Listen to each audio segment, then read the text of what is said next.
J'ai décidé de me lancer dans la course au Grand Conseil.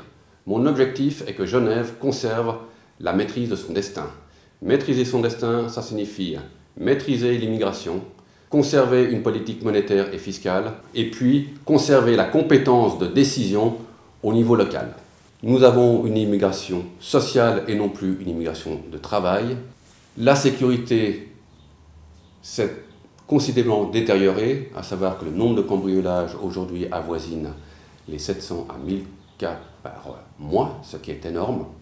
Nous devons nous préparer à prévoir une action policière différente avec des moyens différents. L'une des solutions consiste dans l'obligation de service qui devra être maintenue dans la Constitution fédérale et élargie. Grâce à cette Constitution, grâce à cette obligation de service, nous pouvons imaginer, à l'image de la Hollande, une police non professionnelle, mais qui bénéficie de la même formation, du même équipement que la police professionnelle.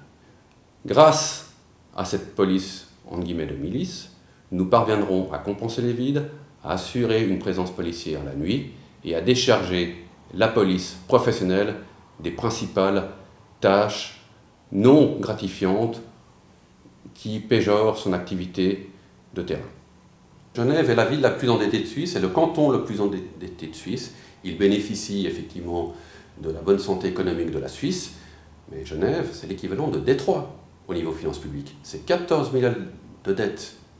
Comme Détroit, la seule différence, c'est que Détroit est en cessation de paiement et que si d'aventure les multinationales de ce canton devaient quitter notre place économique, nous pourrions nous trouver dans la situation de Détroit.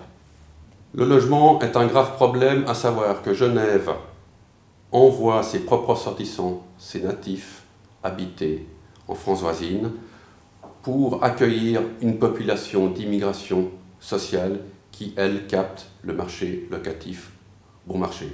Cette politique est catastrophique, elle vide les caisses de l'État, elle engendre de l'évasion fiscale légale dans la mesure où Genève perd des recettes fiscales. Nous devons revenir à une politique du logement qui privilégie d'abord le Genevois et surtout le travailleur. Aujourd'hui, Genève doit consacrer à peu près 10% de son parc locatif pour loger des gens qui sont venus de l'extérieur et qui ne travaillent pas. Je suis persuadé que si les Genevois choisissent de placer au Conseil d'État, du Conseil d'État UDC, le langage va changer. On ne pratiquera plus la langue de bois, on ne va plus cacher les problèmes sous les tapis, on ne va plus se réfugier derrière le droit fédéral, on ne va plus se réfugier derrière le droit international, notamment la Convention européenne des droits de l'homme, qui est la source principale de nos problèmes. Si je suis élu, mes principales priorités sont les suivantes. Premièrement, voter uniquement des budgets équilibrés.